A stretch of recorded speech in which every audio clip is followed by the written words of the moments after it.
Salut à tous, ici Adrien D. Aujourd'hui on est le dimanche 26 juillet 2020 et dans cette vidéo on va voir ensemble comment fonctionne SSHFS. Et vous allez voir que SSHFS c'est quelque chose de génial. Rien qu'avec le nom vous voyez peut-être de quoi on va parler. Donc SSHFS, déjà il y a SSH, donc on va faire quelque chose à travers une connexion sécurisée SSH et file system comme système de fichiers. Et donc, l'outil porte bien son nom, on va pouvoir monter un système de fichiers distant sur notre machine et ce à travers une connexion sécurisée SSH.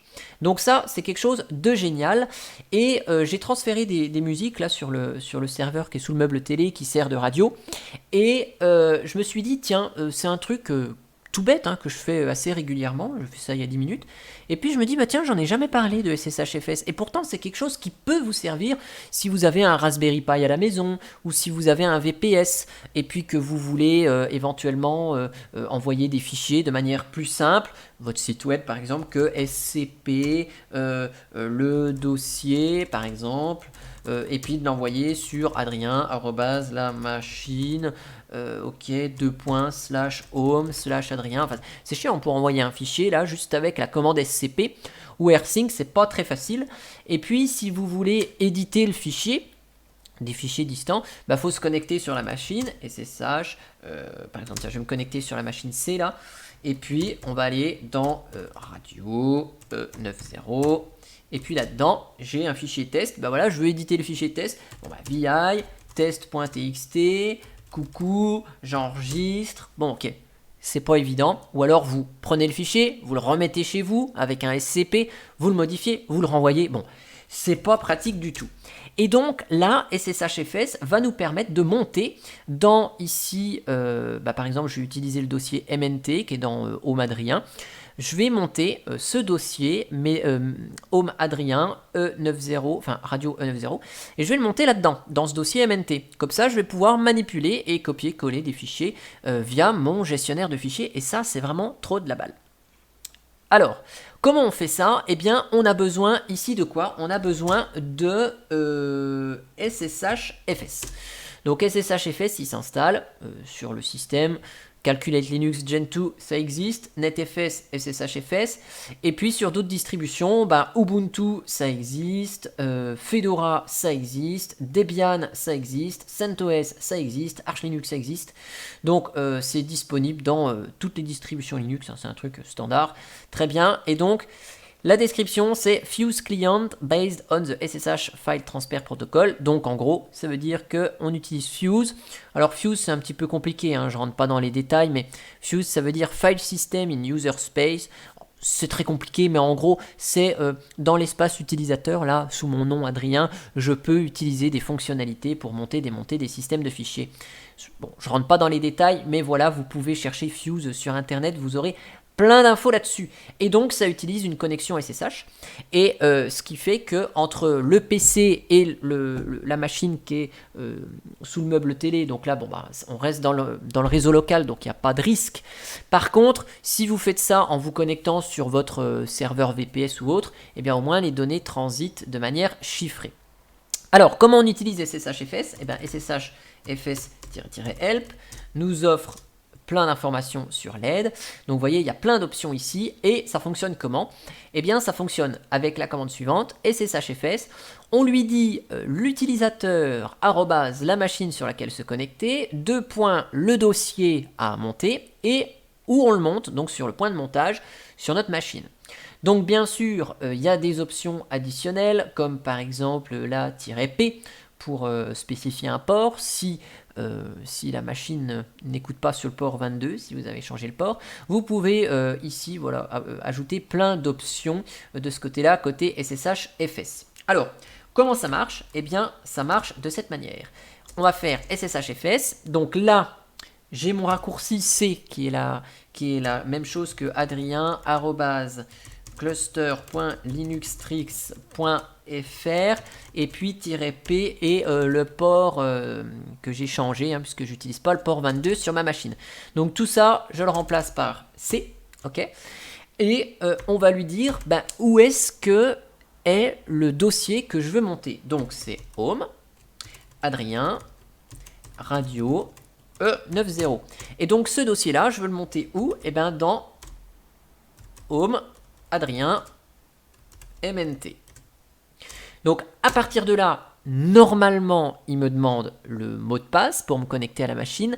Là, vu que j'utilise une clé, mécanisme de clé pour me connecter et que GNOME a mémorisé la clé parce que je me suis connecté tout à l'heure sur la machine, il ne me pose pas la question.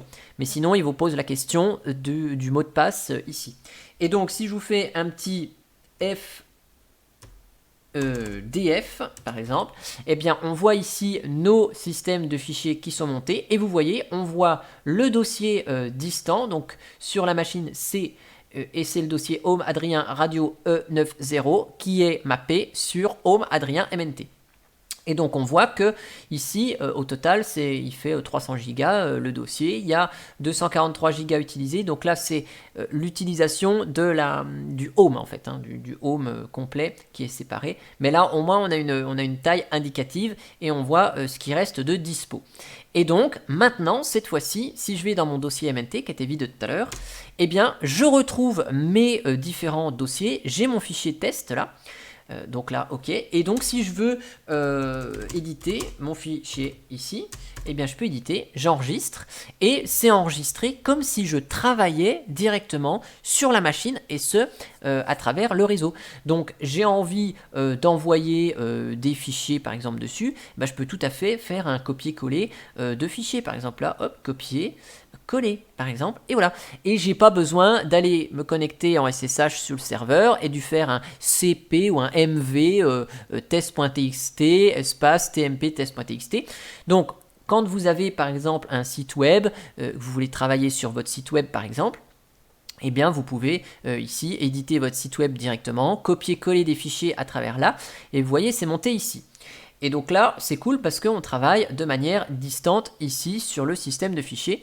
Et donc on copie, colle des fichiers sans aucun souci. Alors si par exemple je vais prendre un gros fichier, par exemple là, hop, je vais aller chercher dans le dossier, je sais pas, par exemple Linux Tricks, voilà. Donc là, j'ai toutes mes vidéos ici. Mais plutôt que de faire un SCP du nom de la vidéo vers vers le dossier distant, qu'est-ce que je fais? Eh bien, je clique ici sur une vidéo. Par exemple, j'en prends une qui fait un certain nombre, une taille assez importante. Par exemple, celle-là, voilà, 1,7 Go. Je vais vous lancer un moniteur de ressources. J'ai pas de moniteur de ressources. Bon, attends, hop, je vais prendre Nmon. Ok. Donc je vais vous montrer ici les transferts réseau, comment ça se passe. Et donc là, hop, je copie la vidéo, je la colle ici, coller, hop. Et donc regardez, le gestionnaire de fichiers me met la copie comme si comme si je faisais une copie sur une clé USB. Vous voyez ici on voit transfert en kilobits et on voit le fichier qui est en train de se copier à travers le réseau. Donc on a un réseau gigabit, donc vous voyez que ça transfère à presque 120 MO/s, la rapidité maximale du réseau en gigabit. Et donc voilà, mes 1,7 Go sont copiés, je les fais par un copier-coller via le système, enfin le gestionnaire de fichiers Nautilus ici, donc en graphique. Et donc je veux déplacer, hop, couper, non c'est pas là, c'est ici, hop, je vais coller là par exemple, hop, et je déplace, et c'est pratique parce que là je travaille sur un répertoire distant et je me casse absolument pas la tête du tout avec des commandes et autres. On fait ça de manière très simple. Donc là je peux supprimer des dossiers ici et vous voyez qu'à la racine, eh ben, c'est le dossier Home Adrien Radio E90 qui est présenté ici, hein, mais si j'ai envie je peux monter carrément toute l'arborescence du système, ça c'est possible, mais c'est pas très sécure, on peut juste monter ici ce dossier là uniquement. Et donc, vous allez me dire, ouais, c'est bien, mais si je veux démonter mon système de fichiers, comment je fais? Je clique sur la petite flèche et hop, ça se démonte. Eh bien, oui, ça se démonte, c'est magnifique. Ça se démonte exactement de la même manière qu'une clé USB. Et donc, cette fois-ci, si je fais un df-h, bah, vous voyez, ma clé, enfin mon répertoire distant, il s'est démonté. Et voilà. Alors, si vous voulez démonter ça en ligne de commande, parce que là je l'ai monté en ligne de commande, et bien si vous voulez apprendre à démonter en ligne de commande, c'est tout à fait possible, hein. C'est avec la commande fuser mount, qui est la commande fourni par Fuse. Et donc là, on va lui dire, je veux démonter, donc -U, et je veux démonter quoi? Eh bien, je veux démonter ce point de montage-là. Donc là, ça démonte le point de montage en ligne de commande. Donc on utilise fuser-mount, puisque pour monter un système de fichiers traditionnel, on utilise mount et umount. Et bien là, on utilise fuser-mount, puisque je vous ai dit en début de vidéo que SSHFS utilisait Fuse. Voilà. Et donc, bien sûr, vous pouvez aussi, si vous avez envie, utiliser ce montage-là à travers le fichier etc fstab en mode automatique. Alors, c'est bien, par contre, il faut s'assurer que le réseau soit bien dispo et que le serveur en face soit allumé, parce que si vous faites ça et qu'en face c'est éteint, bon, ça peut ralentir, voire bloquer le démarrage suivant les systèmes d'exploitation, donc ça peut être un petit peu problématique. Mais vous pouvez mettre une ligne dans le fstab, alors hop, de ce style-là. Je vous montre la ligne, là je ne le fais pas ici sur mon système, mais par exemple là, je pourrais faire un truc du style C2 points. Alors là, je ne vais pas utiliser C2 points, ça c'est le problème. Il faut utiliser vraiment le nom d'utilisateur, @la machine. Voilà. Donc 251, je crois, je ne sais plus. J'utilise jamais l'IP. Ok, on lui dit que c'est le dossier home, par exemple Adrien, radio E90, je réutilise le même dossier, qu'on le monte sur média, par exemple média radio, par exemple, peu importe. Et là, on lui dit le système de fichiers, c'est Fuse. Ok. Et puis là, on peut spécifier des options, donc port égal 1, 2, 3, 4, 5, 6, par exemple, si on utilise ce port-là. Enfin non, ça n'existe pas, ça, il y a trop de chiffres, 1, 2, 3, 4. Voilà. On peut utiliser d'autres options, user. On peut aussi rajouter netdev, très important, pour que le système de fichiers se monte. Il se monte, mais uniquement quand le réseau est opérationnel. Voilà. Puis après, 0,0 à côté, donc de ce côté-là. Et là, on a le montage en automatique. Alors après, il faut gérer les clés de manière à monter ça automatiquement sans qu'il vous pose la question de mettre la phrase de passe pour se connecter. Donc c'est pour ça que, vaut mieux ne pas mettre ce genre de ligne dans le fstab. C'est quand même plus simple et ça évite les problèmes. On le monte, quitte à se faire un petit alias sans souci, mais vaut mieux ne pas monter là en automatique ce genre de truc, c'est vraiment sujet à problème de ce côté là. Voilà, donc moi je vous le conseille pas, mais vous pouvez chercher et le faire. En tout cas, j'espère que cette vidéo sur SSHFS vous aura plu.